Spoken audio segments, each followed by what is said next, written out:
What up, y'all? It is your boy Darius, and I'm back, y'all. So we have a video we're gonna react to. Shout out to MusicVibe, man. I love this video, man. He's one of the best, man. Shout out to you, man, because you keep doing what you're doing, my man. You are the greatest. Now, this video says Snoop Dogg and DrDre's full story of their friendship. Because DrDre still cool each other, because DrDre discovered Snoop, and Snoop Dogg had the highest debut album back in the early 90s with Dog Side West. That's a class album. That was my favorite albums by Snoop Dogg. So let's check this out, y'all. Let's get it. We can't never be mad at him. Me and his son. He said every time I walk in the room, he could be mad at me, and then all of a sudden he just don't be mad. Yo, man, it's up because they know that. Dr. Dre values Snoop Dogg very much because, after all, in the early 90s, the producer was not going through the best of times and collaborations when the rapper effectively saved his career. This is the very reason as to why Dre can never get mad at Snoop. He be texting me all the way there. Where the at? Nigga, we been here for 30 minutes. Where you at? And I walk in and be like, well, I nigga. In the very near future, they will release a collab album called Missionary. Oh yeah, I'm looking forward to the album though, man. So yeah, so I'm definitely gonna do a reaction on that though. So be on the lookout for that though. These old friends have reunited to remind us all how well they can make music together. I think this is a suitable time to tell you all about their long-term friendship. As mentioned earlier, in the early 90s, Dre was going through a rough time. He had quit NWA and was thinking of how to leave Ruthless Records. In turn, Snoop, alongside Warren G and Nate Dogg, had created a group by the name of 213. Warren G happens to be Dr. Dre's half-brother, so he didn't waste the opportunity to let him listen to their tracks at a party once. Dre was impressed by how Snoop raps and said that he's a gem and that he would like to work with him. The first collab track was Nothing But a G Thing, but it was released much later than planned.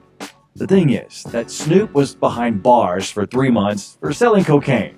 It's pretty interesting that Snoop's first verse was recorded from prison.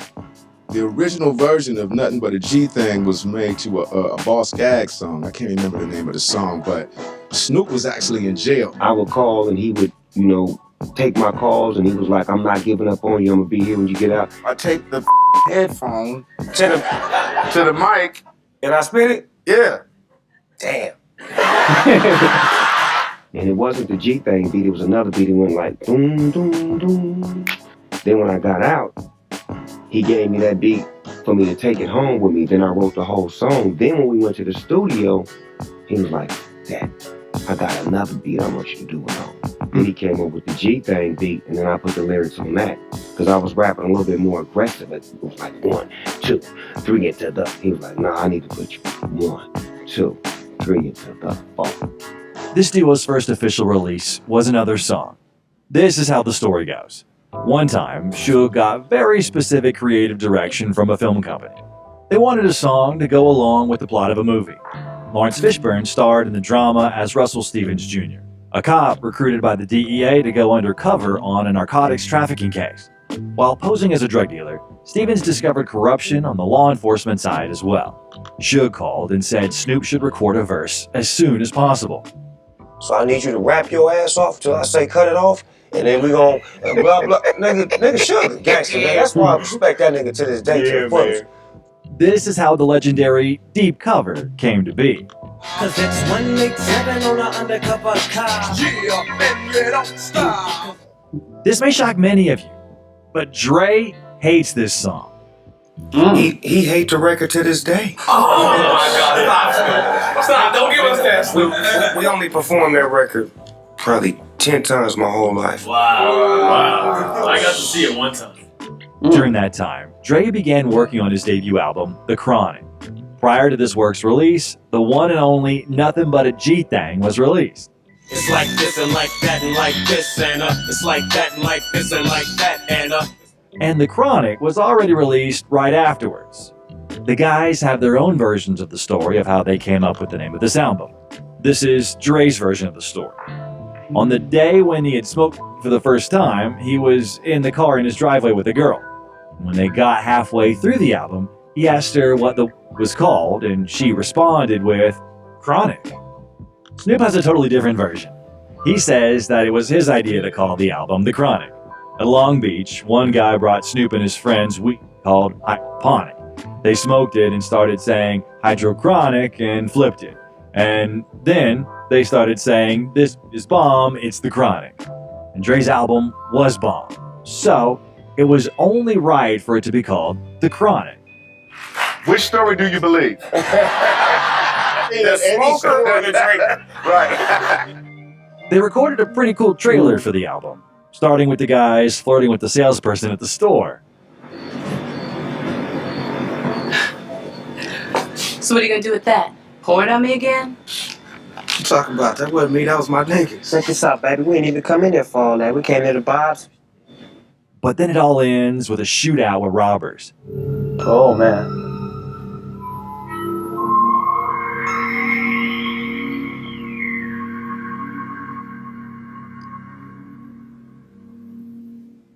As for the album, well, on the Chronic, Snoop appears in 10 out of the 16 tracks. Wow. Thanks to this release, more and more people started finding out about Snoop. Late nights, I wonder what they getting for. Early morning on the corners, what they hitting for. At the time, Dre had a beef going on with Eazy-E, and Snoop had to intervene to defend his friend and mentor. Mr. Working Tattoo, aka Jerry and Easy. Tryna check my homie, you best check yourself, cause when you diss Dre, you diss yourself. That's how I was with Eazy-E, nigga. I loved Eazy-E. Right as a kid. But I never could be friends with Eazy-E when I got with DrDre. I could never say, damn, Eazy-E was bad. God, what you call you? It's hard. I always had to be like, nigga. How many niggas out there like Eazy-E? Easy motherfucking. We don't love that nigga. Because that's the stance I was in. Did you ever get to tell her? Never. Oh, man. Never. In 1993, there was the release of Snoop's debut album, and also his most popular one, Doggy Style, Classic which album. was produced by DrDre. After the release of this record, Snoop had become a superstar. As the rapper himself says, this album made white people like hip-hop. If they had feared NWA's music, then G-Funk's melodic music was more to their liking. So much drama in the LBC, it's kinda hard being Snoop DWG. The depths of the sea, back to the black Snoop Dogg and Dog Monkey and the. Can we stop with the self-care weeks? Like, what if we did adult weeks instead? Think about it. Instead of laying in bed and rotting away, we literally... And in 1994, the soundtrack for the movie Murder Was the Case was released. Cause from the other side, recognize my face, cause it's the OG, Eagle, Double G, LBC. Out here in new artists, like Snoop is like a person that can create, that can come in the studio and add something to what I'm doing. A person that can come in the studio and say, that can give me creative criticism. However, this friendly cooperation ended in the year of 1995. The whole thing is because of what happened at the scandalous Source Awards, in which the relationship between the East and West Coasts was ruined after Suge Knight dissed Puff Daddy in New York. Any artists out there want to be an artist and want to stay a star, and don't want to have to worry about the executive producer trying to be all in the videos, all on the record, dancing. Come to Death Row. The public was absolutely not content with the word of the Death Row Records CEO, and in the midst of such a tense moment, DrDre won in the Producer of the Year category. He walked on stage in the midst of the hall's loud roars. And if Dre had attempted to keep his composure, then Snoop didn't. And he was furious and said exactly what was on his mind. Yeah. Dre had won the award, and he was about to say something. I just took the mic and was like, I need to say something. The East Coast don't love Dr. Dre and Snoop Dogg. The East Coast ain't got no love for Dr. Dre and Snoop Dogg and Death Row. Y'all don't love us. Y'all don't love us. Well, let it be known then. Look, we know y'all East Coast. We know we at East Coast. After that night, the atmosphere at Death Row only got worse. There was much more violence and crime at the label, to the point where the producer didn't like it.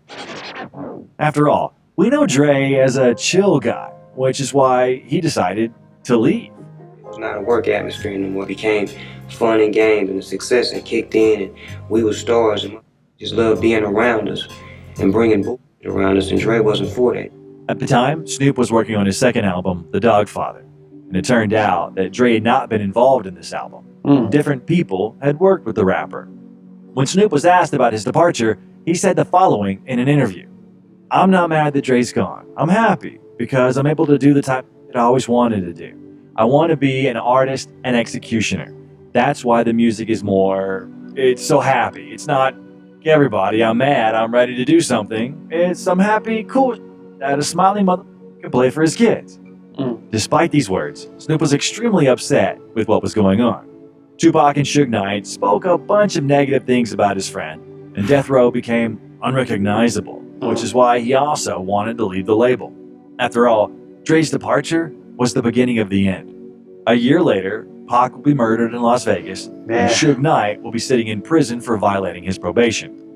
During this time, Snoop Dogg seized the moment to get out of Death Row and sign a contract with No Limit Records. And this means that Snoop and Dre could be reunited, which is exactly what happened. The public wanted it, and we wanted it, and we're pushing for it, and we're doing it, said Snoop Dogg. Attempts at reuniting date back to early 1998 when both collaborated on the song Zoom. However, contract problems emerged that prevented the release of said version. Snoop's verses were eventually replaced by LL Cool J. The No Limit Top Dog album, which was released in 1999, marks the first time they worked together on a record since Dre left Death Row. Dre produced 3 tracks and took part as a rapper in one of them. The bass hits your dome. Snoop Dogg grabs the chrome and gets in your system. Shooting off rhymes like a pistol. Get the money everywhere that I go. I bust a bitch and take her money for show. How heavy you want it? Acting a fool.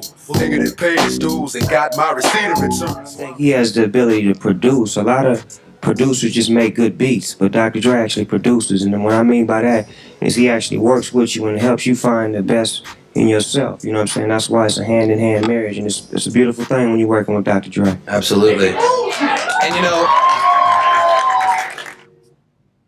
why don't we have better ways to help today's artists draw faster and better, and not make you want to just give up and call it abstract art? And then it was time for Dre's new album called 2001. Prior to releasing 2001, they released a single called Still DRE, which Dre speaks about his reunion with Snoop. Last time you heard from me, I lost some friends. Well, hell, me and Snoop, we dipping again. Still DRE became a legendary song, which was not written by Dre and not by Snoop Dogg either. The person responsible for the lyrics is Jay-Z. Yeah, that was crazy. I did not know that Jay-Z wrote Still Dre. Because DrDre is more like a producer than a rapper. So yeah, Snoop, on the other hand, I don't know, man. Because I had a couple questions about this one, though, man. So, I don't know. So yeah, but it's a good record, though, man. I'm not going to lie to y'all. But I like the song, though. We're in here writing this song, struggling with this beat. We can't come up with shit. Like, the 4th day, nigga Dr. Dre fly a nigga from New York into LA. We all in the studio. 30 minutes later, that nigga's done. He wrote Dre and Mike. And it was flawless. And me and DOC was like, well, looks like this nigga outstruck us on this one. So we're going to take the back seat. I'm going to accept it. And it was still Dre, and it was Jay-Z, and he wrote the whole song. And a few weeks later, another album was released already, in which Snoop took part in a handful of tracks. 24/7, Dre, Snoop, and Devin. We serving these hoes and never loving these hoes. And, well, of course, we cannot forget about the legendary song called Next Episode. I want to point out how well Snoop nailed this beat. Hell yeah. It's the one and only Eagle Double G. Next up, the guys became actors.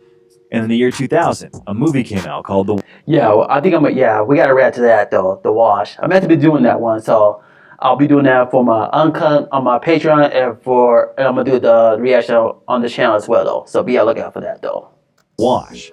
Eminem took part in the shooting of this movie.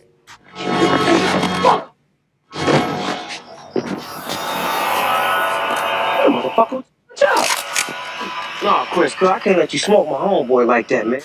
Snoop and Dre also recorded a hilarious scene for Up in Smoke Tour. It was similar to what happened with the album The Chronic. Oh, there, man, you know, he don't want me to do it, but yet he want to still charge me the 20% for doing it. Look, nigga, that's your problem. Just give us an ounce. Okay. Something on Alizé or something. You need an ounce of chronic, nigga, and a whole ounce this time. You know what I'm saying? Don't be pinching out of my back. Recipes The AJ very same Johnson. year, 2000, Snoop's fifth studio album came out under the name of Last Meal, in which Dre was responsible for 4 tracks. Your cups on the table and your hands in the air until your friends to decide it's only if you a player. After this album, their close partnership ended. That time, Dre was actively working with Eminem, 50 Cent, and The Game, which is why he had no time for Snoop. To me, it felt good because I was able to show Dr. Dre that I was who I was. That's the reason why he was with me. And I was always trying to impress Dr. Dre. And the part that he didn't understand was every producer I worked with would always ask me about him. Or they would play his records that we made, or they would play the song that we made. Even when we did Drop It Like It's Hot, Pharrell called this nigga to the studio. And I told him I'm finna go to the car and get some blunts, and I left. Cause I didn't want to be in there to hear this nigga say that he didn't like the record. But after he heard that record, that nigga called me and was like, nigga, that one, wow. Drop It Like It's Hot. Yes. That's one of my favorite records that Snoop did. That made me feel good that crazy. They reunited in 2006. At that time, Dre helped his old friend by producing 3 tracks for The Blue Carpet Treatment. Me, man, I'm nothing like you. Got the kind of swagger that you ain't used to. Imagine no rapping. Imagine niggas trapped. Imagine it having action. Generally speaking, things then went quiet. The guys didn't do much work, and Dre was in a state of depression, was gone from the music scene for a couple of years. And when he came back, Snoop was one of those who took part in making the album called Detox, which was never released. Yeah. Even Snoop said the album was basically ready and only a little bit of work was left to do. But we never got to hear it. Man. He suggested that his absence from Dre's recording process in favor of a stable of newcomers may explain why the Detox project had been continually derailed. This is what he said, and I quote, "I'm gonna say this, and I don't know if it's gonna ruffle any feathers. I just think the wrong people is in the environment. When he made records that were hit records in the past, DOC, Snoop Dogg, RBX, Corrupt, it's like it's pieces that's not there that need to be there. And I'll say DOC and Snoop Dogg is the backbone. When you take those 2 equations and you take them out of the equation, it's not going to work. You need to put them 2 back into the situation and let us mastermind and head the project like we did The Chronic in 2001. That's what's missing." What's that puff ass shit? Cheech and Chong grass shit. Blunts to the head. Kush pillows, no match. Seen as more of a constructive criticism than any kind of slight, the comments did nothing to sully their friendship. And in 2012, it was announced that the pair would headline Coachella together, a bona fide celebration of what they'd accomplished together. Their set even made worldwide headlines following their decision to reanimate the late Tupac Shakur in holographic form. You might be deep in this game, but you got the rules missing. Niggas be out here like they savage, so y'all can get the cabbage. Fresh from their celebration of all things G-Funk, some hypothesized that the 2 would be hopping back into the studio together with haste. However, it'd take until 2015's Compton for the pair to link back up again. Every bit as star-studded as the Dre albums that preceded it, Dre's 3rd record saw him enlist Snoop for One Shot, One Kill and Satisfaction. Guess who's back? It ain't a question. They know the name by when the presence of a living legend. Doc, I think it's time for you to open up the pharmacy, nigga, and change this music, nigga. You should consider. After I had one Mind Bloom session, my world looked different. In 2018, Dr. Dre did the honors when Snoop Dogg was given a star on the Hollywood Walk of Fame. He could not imagine where he'd be if he had not collaborated with Snoop. Snoop was always there for me, ready to work and constantly motivating and pushing me and making me believe I could do it. I mean, I could always hear his voice in my head. Come on, Dr. Dre, cuz, you can do this. You just gotta keep it gangster. I can imagine where I would be in my life if I had not collaborated with Snoop. And in 2020, a beef began between Snoop and Eminem when the West Coast rapper said that he could live without Marshall's music. Oh yeah, that was one of the Eminem in a issues. position where he could be labeled as one of the top 10 rappers ever. I don't think so. But the game feels like he's top 10 lyricists and all that comes with it. But That's just because he's with Dr. Dre, and Dr. Dre helped him find the best Eminem that he could find. But when you talking about this hip hop that I can't live without, I can live without that. In an interview, Eminem said he is ready to accept everything that Snoop had said. However, for him it was disrespectful when he stated that he could live without his music. Yeah. Eminem spoke out about him in the song Zeus, claiming that he is used to getting dissed, but not by people who are close to him. He was like a damn god to me. Man, not really. I had dog backwards. Their beef ended when the terrible news surfaced that Dre was in the hospital because of a brain aneurysm. Yeah. The doctors thought the producer's days were numbered. And we were like, bro, this is stupid. This is stupid as hell to be feuding right now. So yeah, I don't remember if I called him or he called me. I can't remember, but yeah, we talked it out. And I felt like I was out of pocket. You know what I'm saying? And I apologized to him and I let him know.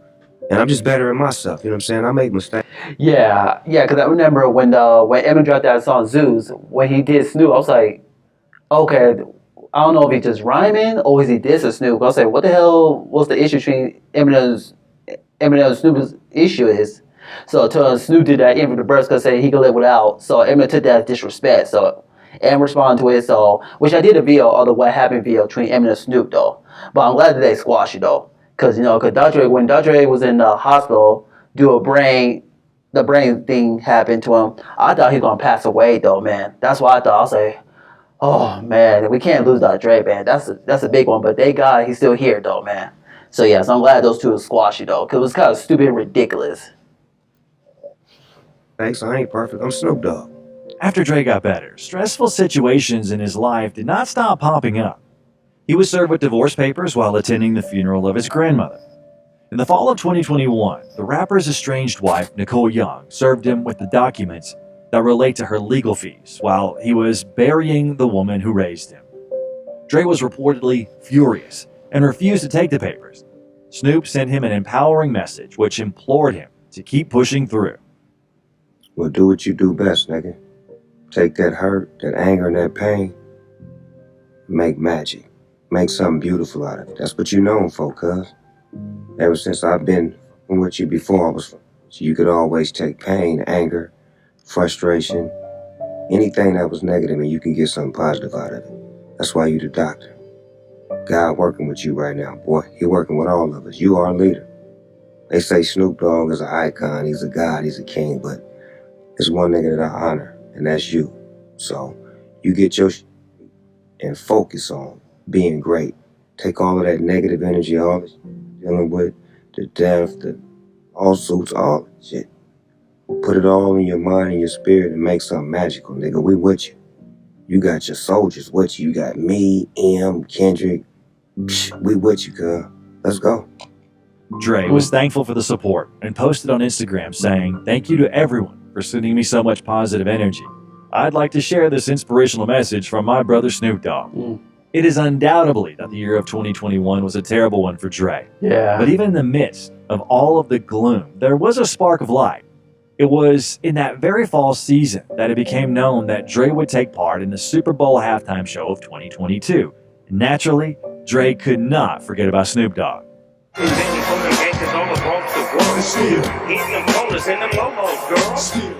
After this legendary performance, some info surfaced that 50 Cent showed up at the Super Bowl only thanks to Eminem. Snoop responded to that in a very clear and understandable way. Fifth is Eminem's guy, and he is Dr. Dre's guy. The white guy called for 50 Cent. So I said, well, who's the white guy? I'm digging this Jimmy Iovine. He said, no, Eminem called directly for 50. Loyalty. He said, That's his guy. He said, I can't do it if I can't bring 50 up. But that's his guy. Now, that's beautiful. And guess who's Dre's guy? Your guy. Let's make Watch this before drinking plant-based milks. Oat milk latte. Protein and oats acts almost exactly like gluten. After the Super Bowl, the guys started collaborating again together, and they founded a business together. At the start of 2024, they introduced their own alcoholic drink, gin and juice. At our age, look at what we've done, and we still love each other. So why not do something together? Like, a lot of times people been in a relationship for 30 years, can't talk to a motherfucker, can't hang out, can't go visit.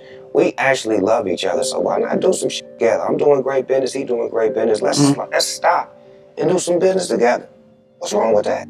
A couple of weeks later, they announced Snoop Dogg's album by the name of Missionary, which was totally produced by Dr. Dre. I feel like this is some of the best music I've done in my career, so I'm really having fun. Yeah, with the musicians. That's a high bar, Dre. I know, I said it. I said that, and I'm proud of, and I'm not playing. This is their second collab project after 30 years, and Snoop explained why he decided to work with Dre again. Firstly, Dre himself offered, and secondly, for Snoop, this is a totally different level. Of course, he worked with different producers, but for him, nobody works in such a cool way as Dre. When I work with other producers, they get close, but they can't do what he do. Stephen A., this is the type of athlete I am, right? I know I'm good, right? Put up 50 points a night. But when I'm with this nigga, I'm great. I'm liable to get 100 points like Will Chamberlain, or just shit like this with 100. Give me an example of what a criticism from Dr. Dre looks like. Like a when does he pick up the phone? That's a tough question. No, I gotta hear this. What does that look like? This what it look like. Hey nigga, why you do that Jack in the Box commercial? Cause they gave me $4.5 million. Oh, okay. Just like that. Yeah. We can already see the track list for this album, and I'm interested in listening to the song Guns and Smoke, in which Eminem and 50 Cent... Same here. As of yet, there are 3 available tracks, and I'll play them for you to listen to them. To these type of heights, it come with a third eye. I'm better at betting on me, the numbers don't lie. Negotiating, never settle for less. I never lose, always winning when I shuffle a deck. It got you feeling good, don't the same nigga, same odor. This is an iconic moment. And in the end, I want to say that in this year, Snoop had to give a heartfelt speech about Dr. Dre when his friend received his star at the Hollywood Walk of Fame. I want to thank me for listening to Dre for over the years and letting him be my teacher, mentor, brother, guardian, protector, and most importantly, a good friend. Which is your favorite track from Snoop and Dr. Dre? Let us know in the comments. The next video that I recommend you watch is the story of the friendship between Eminem and Dr. Dre. So yeah, man, Snoop Dogg, Dre, these two are good friends. So, cause I don't know where people got the idea that Snoop Dogg, Dre had a fallout. I always want to know about that. I don't know where people got that idea from. Cause I think the song "I Need a Doctor" when he said, "Oh, what the hell he said?" Hold on, let me see if I can find it. I don't want to misread it. Let me see. Hold on, let me go find it. See, Dr. Dre, I need a doctor.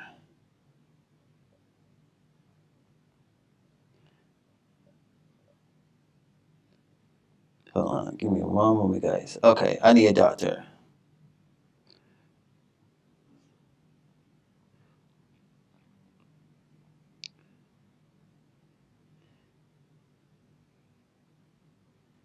Yeah, when he said, "I don't see none of them, all I see is Slim. Fuck all the fair weather friends. When I need him, fuck the backstabber with the chips down, you just laughing at us." Yeah, because some people took that this is a shot at Snoop, but I don't think this is a shot at Snoop. I think this is mentioned to everyone else who helped him out. So yeah, so I'm looking forward to this new album, man. I'm definitely gonna do a reaction of that. So be on the lookout for that though. So I'm definitely I'll be working on the wash. I'm gonna do the uncut version on my Patreon, and I'm gonna do the YouTube version as well. So be on the lookout for those. I think that might come out, I think around January, probably next month. So be on the lookout for that though. So yeah, guys, let me know in the comments what y'all think. I'm probably gonna do the Dr. Dre, the Crying Album Anniversary. I'll probably do that next year. 2025. So, because I know I'm going to miss that. I'm not going to make the date for that. So, I'm definitely going to do that for next year. So, that's it for the video, guys. Let me know in the comments what you guys think. What's your favorite Snoop and Dr. Dre track? I'll see you guys in the next video.